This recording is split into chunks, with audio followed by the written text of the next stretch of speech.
구독자님들이 예. 질문을 올려주셨는데 알아차림과 네. 생각의 차이는 무엇일까요?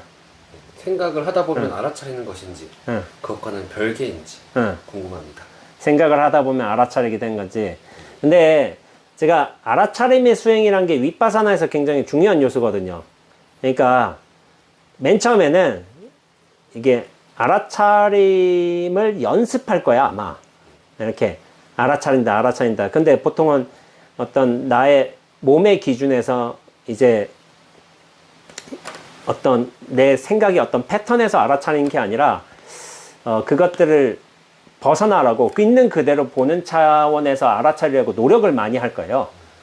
노력을 많이 할 텐데, 근데 어떤 진리에 있어서, 진리의 궁극의 단계에 있어서는 순수한 알아차림이라는 게 있다는 말을 들었어요. 순수한 알아차림. 왜냐면 지금 천둥 번개가 치고 있잖아요.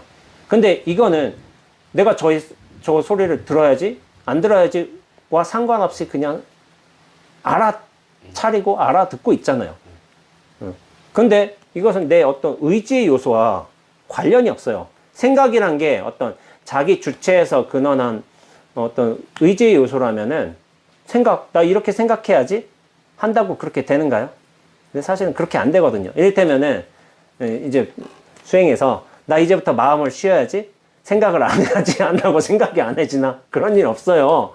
나 이제부터 고요해져야지 한다고 고요해지나? 그런 일 없어요. 그러니까 생각은 자기 주체성에서 발현한 어떤 의도성이잖아요. 이렇게 하겠다, 저렇게 하겠다, 그런 것이라고 규정한다면은 사실은 그렇게 되지는 않아요. 근데 알아차림이라는 건 뭐냐면은 우리가 윗바사나 수행을 통해서 알아차림을 어떤 연습을 해요. 연습을 하고. 근데 분명히 자기 실체성에서 벗어나면서 그런 연습을 할 텐데, 그런 연습을 하다 보면은 이 실체성도 걷어내지는 어떤 상태로 들어갈 거란 말이에요. 그러면은 그 알아차림이란 것도 예전에는, 내가 또 딴 생각에 빠졌네. 이렇게 그냥 알아차려야지. 이것들을 반복하다가 나중에는 이것이 익숙해져가지고 그냥 번뇌 요소, 생각의 요소는 계속 일어나지만은 그냥 알아차려지는 일들이 벌어질 거라고 저는 생각을 해요. 그래서 마지막에는 수행이에요. 결국 그게 연습인데, 맨 처음에는 내 생각, 내 관념, 내 감정에 너무 끄달려 들어가니까 알아차림의 연습을 하는 건데, 그 연습마저도 익숙해진다면은 내가 굳이 노력을 하지 않고서도 알아차림이 그대로 발현이 되는 거예요. 근데 알아차림이라고 하는 거지만은 이거를 다른 식으로 얘기하자면은 드러남이에요. 드러남. 사실은 좀 전에 천둥 번개 소리가 드러났잖아요.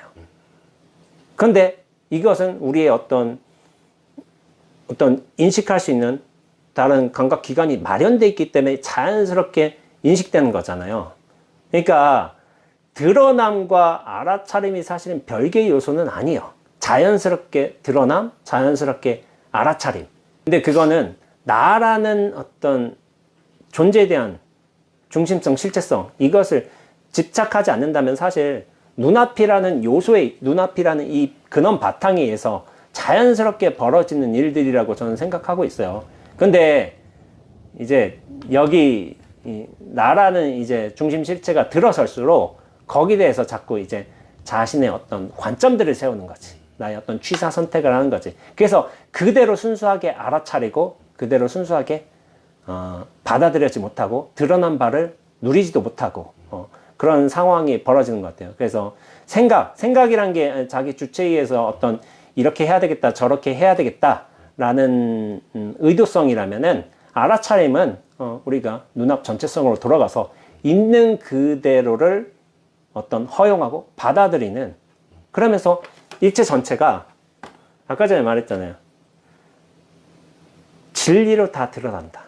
근데 그 진리는 진리로 드러나는 게 나라는 통로를 거치지 않고서는 못 알아차려요. 내가 여기 없어 봐요. 여기 이게 이를테면 귀가 막혔다고 쳐봐.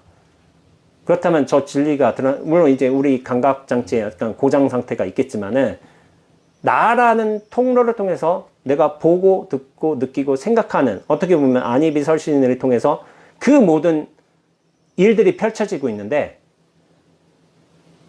말끔히 비워진 만큼 그것들이 말끔한 진리로서 드러날 수 있다고 생각하죠. 근데 내가 그런 생각의 요소가 마지막 의의 요소인데 그런 내가 기준의 요소 그런 것들을 많이 가지면 가질수록 이것들이 말끔한 요소로 드러나지는 않는 거예요. 그래서 이를테면 그런 거예요. 화라는 것 아까 전에 맑다고 했잖아요. 근데 불교에서 이제 삼독이라고 해서 탐진치를 삼독이라고 부르거든요. 삼독이라고 부르는데 삼독은 제거해야 된다고 얘기하고 있어요. 제거. 그런 얘기를 우리가 기본으로 배워. 항상 불교 공부할 적에. 그러면 이걸 어떻게 제거하느냐? 그러면 탐심을 보면은 이거 탐심이기 때문에 없애야 돼. 이거는 이거는 화낸 요소이기 때문에 없애야 돼. 치라는 거는 이거 어리석음의 요소이기 때문에 없애야 돼. 근데 이게 또 애매한 게 어디까지 탐으로 보고 어디까지 진으로 보고 이를테면 탐이라고 본다면은 내가 배가 고파. 빵을 하나 먹었어. 근데 배고파서 옆에 친구 거 맛있어 보이는데 하고서 그러면 이걸 탐심으로 볼 것이냐 안 볼 것이냐 이것도 좀 애매하고 근데 뭐냐면은 탐진치를 어떻게 규정하냐에 따라서 이것이 탐이 될 수도 있고 안 될 수도 있고 그렇다고 그러면은 부처님 같은 경우에는 이를테면 부처님이 우리가 성현이라고 당연히 믿고 있는데 부처님은 화를 안 내셨을까요? 경전에 화 내셨어요.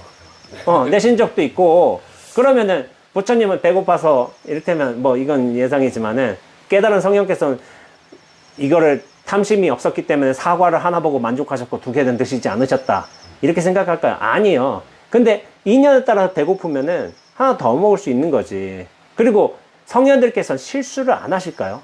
치라는 요소로 본다면은 실수를 하신다고 저는 생각을 해요. 근데 이게 충분히 인간적인 요소고 잘못된 요소가 아닌 거야. 근데 탐진치를 우리가 걷어내야 된다고 하지만은 사실은 탐의 요소들을 찾아내서 걷어내고 진의 화의 요소를 걷어내고 이거는 끊임없는 뭐랄까 끝없는 일이에요. 끝없는 일. 이를테면은 그런 비유가 있어요. 직절 근원이 불소이니여 적엽심지 불능이로다 그런 말이 있어요.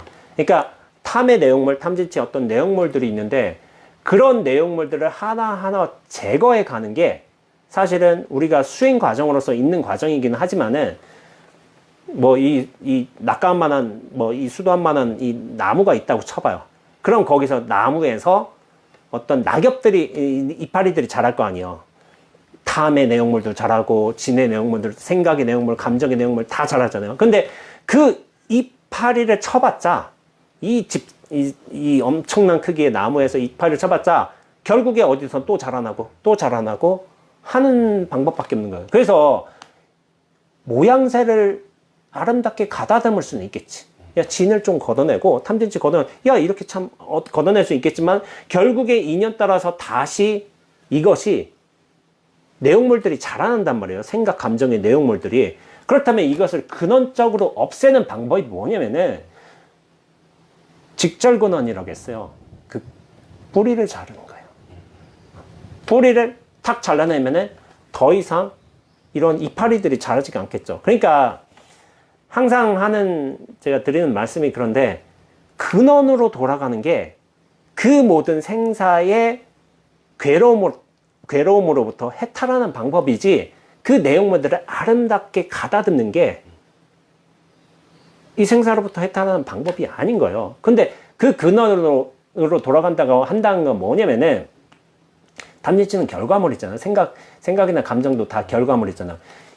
이 근원으로 돌아가는 방법은 뭐냐면 나 자신을 비워냄으로써 말끔한 통로로서 하게 된다면 그것이 결국에는 이제 눈앞과 만날 수 있는 건데 근데 나란 존재도 눈앞에서 이렇게 드러났어요. 써니즈님도 드러나고 천둥소리도 드러나고 커피 맛도 드러나고 다 드러났어. 이게 눈앞으로 완전히 안착을 한다면은 일체 모든 것들이 인연법에 따라서 알맞게 드러난 요소가 되는 것인데 그렇게 된다면은 탐도 드러난 거예요.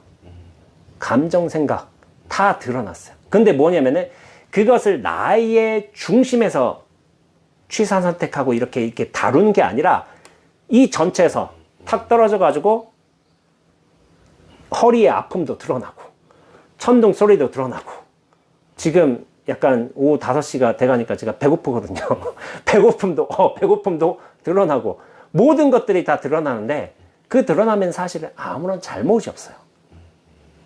근데 뭐냐면은 나란 요소들, 내 생각의 어떤 관념의 어떤 중심 실체적 요소를 쥐면 그 드러난 게 말끔하지 못하고 진실하지 못하고 여실하지 못하고 나의 관념 분별 따라서 내가 이렇게 잡아줘야 되겠다, 없애야 되겠다, 이런 것들로 바뀐다는 거예요. 근데 우리가 정말 눈앞으로 확 돌아간다면은 이런 드러난 요소들이 잘못된 건 아니에요, 애초부터. 근데 뭐냐면은 벗어났기 때문에, 실체 중심에서 벗어났기 때문에 이렇게 다양하게 인여법 따라 드러난 생사 요소들, 유의법들의 요소들을 다룰 수 있는 역량이 생긴다는 거죠.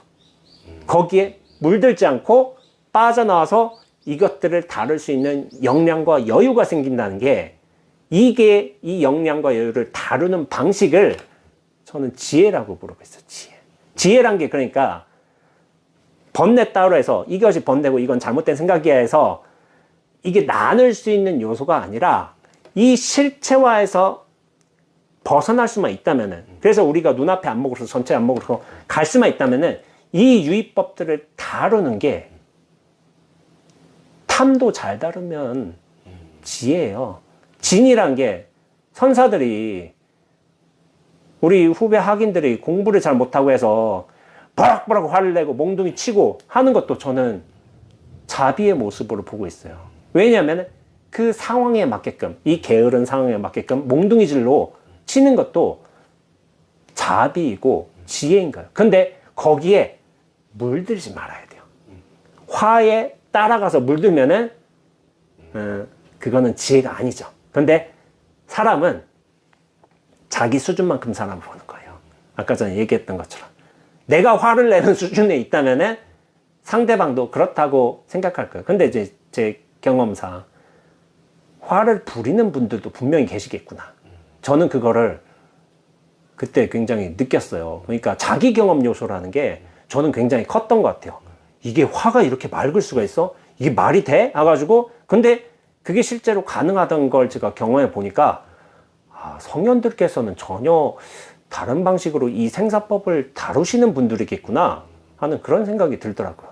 근데 이제 거기에 얼마나 익숙해지느냐, 이 생사법을 능수능란하게 자유롭게 다룰 수 있느냐는 우리가 눈앞만큼, 이 전체로 열린 만큼, 여기에 이렇게 잘 깃든 만큼 이 생사에 물들지 않고, 이 생사도 사실은 드러난 것들이지만 이 생사의 결과의 내용물에 물들지 않고 이것들을 자유롭게 다루시는 어떤 큰 성현들께서 어떻게 보면 그런 가르침들을 우리에게 남겨주지 않으셨나, 그렇게 생각하고 있습니다. 그래서 알아차림도 우리가 눈앞에서는 자연스럽게 알아차려져요. 이게 알아차림이 노력이 필요한 건 아니거든요. 원래 이런 일이기 때문에. 근데 뭐냐면은 그렇게 자연스러운 알아차림이 되려거든, 순수한 알아차림이 되려거든, 일단은 나의 어떤 생각, 집착, 중심성, 실체성의 요소는 걷어내야 된다. 그렇게 말씀드리고 있는 거죠. 나를 내려놓을수록 이렇게 드러나는 부분들, 알아차림도 약간 좀 비슷하구나, 그런 생각이 저는. 그래서 그 정말 알아차림이 그 자체로 이루어진다면은, 이제 제가 이런 식으로 말씀드려요. 뭐 금강경에도 있는 말이지만, 일체유의법 여몽 황포영 여로영여전 응장여시관 해가지고, 일체유의법이란 건 뭐 군과 같고 환영과 같고 저런 천둥과 같고, 그리고 이슬과 같고, 그렇게 임시적으로, 그렇게 찰나적으로 나타나는 것들이다라고 이렇게 얘기를 해요. 그러니까 거기에 의지할 바가 못 된다라고 얘기를 하는 거예요. 그렇다면 이것이 말씀드린 게, 그럼 이 세상이 다 가짜야, 허무맹랑한 거야, 이런 식으로 생각할 게 아니라, 진짜 자기가 전체성의 안목으로서, 눈앞에 안목으로 들어간다면 실체성이 없어 라는 것을 정말 진정으로 자각을 한다면은, 그 실체성이 없고, 근데 그것을 말하고 있는 나란 존재의 실체성도 없어요. 그 어떤 실체도 없어요, 눈앞에서는. 근데 인연 따라 드러난 요소이기 때문에 나도 드러난 요소예요. 써니주님도 그렇고 다 천둥이고 카메라고 커피 맛도 다 드러난 요소인데 이 진정한 나로서 얘기를 많이 하시니까 요즘에는 눈앞으로 확 돌아간다면은 물들지 않고 그것을 부릴 수가 있다니까요. 가짜라고 해서 부정하는 게 아니라 거기에 끌려가지 않고 보이지 않는 손이라고 얘기한다. 탐 크루즈처럼 보이지 않는 손이 알아서 이렇게 굴리는 세상이 그렇게 신비의 요소들로 체험되는 듯한 이제 일들이 벌어진다고 저는 생각해요. 그래서 가끔 어떤 분들이 물어요. 선생님 어떻게 세상을 어떻게 살고 계세요? 아니, 꿈처럼 살아요. 이렇게 얘기해요. 근데 이제 저도 그래요. 꿈처럼 사는데 분명한 꿈으로 살아요. 제가 엊그저께 좀 법문 내용에서 한 얘기지만은 분명한 꿈이에요. 근데 이게 가짜 꿈이 아니란 거야. 꿈은 사실은 가짜긴 한데 분명해서 생생해서 근데 여기에 다만 나의 실체로서 빠져들지 않을 뿐이지 꿈도 좋게 부리면 좋잖아요. 좋게 부리면. 근데 시크릿의 어떤 굉장히 성공하신 분들도 이것들을 저는 감지하고 있으리라고 저는 생각을 해요. 그러니까 그것들을 거기에 빠져들지 않고 머무르지 않으면서 그것을 크게 부리는 분들. 이것이 불교 수행을 거치지 않고서라도 저는 그런 분들이 있다고 생각하고 있어요. 근데 그런 분들은 뭐냐면은 어떤 마음의 비워냄 준비를 잘 하신 분들. 마음의 비워냄 준비를 잘하고 그 원력을 크게 하신 분들은 그렇게 세상을 좋은 방향으로 굴리지 않으셨을까. 그렇게 생각을 하고 있어요. 이게 그 선생님들이 착하게 살라고 하는 이야기들 있잖아요. 네, 그렇죠. 이것도 어떻게 보면은 나를 내려놓는 부분하고도 연결되어 있는. 그럼요. 착하게 살라는 건 뭐냐면은 나의 이익을 위해서 살라는 게 아니라 전체를 위해서 살라 그런 것과 연결되거든요. 남을 위해서 살라. 그러니까 나의 욕심 요소를 걷어내고 전체 요소로 산다는 건 뭐냐면은 그 흐름으로서 산다는 걸 뜻하는 거거든요. 그러니까 나에 대한 집착의 요소가 강하니까 내가 돈을 더 많이 소유하고 싶고 내가 이 사람을 붙들고 싶고 하는 거지만 사실 인연법에 의해서 그것을 수긍한다면은 전체의 흐름으로서 용이 나는 것이기 때문에 근데 나 자신도 그런 흐름의 한 방향성 중에 하나요. 근데 이제 좋은 건 뭐냐면은 나는 좀 써먹을 수가 있다는 거지. 내가 써니즈님은 잘 못 써먹잖아요. 여기 좀 멀리도 있고 이렇게 한데 요거는 그냥 좀 써먹을 수가 있어요. 이게 그러니까 제가 웃긴 게 나 아직 열리지 않은 선물이라고 했는데 나라는 게 엄청나게 큰 선물이에요. 선물. 써먹을 수가 있다니까. 근데 뭐냐면은 이 써먹으려거든 이걸 선물로서 써먹으려거든 일단 빠져나와야 돼요. 이게 나다. 이게 나란 존재야. 이게 원죄고 어쩌저쩌고 뭐 남자고 어디를 살고 있고 몇 살이고 여기에 확 갇혀서는 이걸 통해서 뭔가를 취하려고만 하고 있지 집적하려고만 하고 있지 눈앞으로서 이 존재를 써먹지는 못해요. 일단 여기서 빠져는 나와봐야 돼요. 그래서 빠져나와야지만 비로소 나를 부릴 수가 있는 거야. 부릴 수가 있는 건데 그러니까 그게 참 재밌는 것 같아요. 그러니까 원래부터 주어져 있는데 이걸 왜 선물로 못 부렸을까? 근데 여기에 나란 실체성, 고정된 무아라는 게 고정된 실체로서의 자아가 있다라는 그 착각인 건데 그 착각에서 벗어난 것인데 그 착각을 가지고 있기 때문에 이걸 써먹지 못한 거야. 근데 이 착각만 딱 걷어낼 수 있다면은 정말 광대무변한 방식으로 자신의 원력 따라서 쓸 수 있는 게 아닌가 하고 생각하고 있어요. 근데 이제 저는 이런 성현들의 어떤 가르침을 편린으로서 이렇게 딱 보고 하지만 제가 뭐 그런 근기는 못 되지만은 그런 걸 알고서 저 자신이 인연법대로 써먹는 상황이 있는 것 같아요.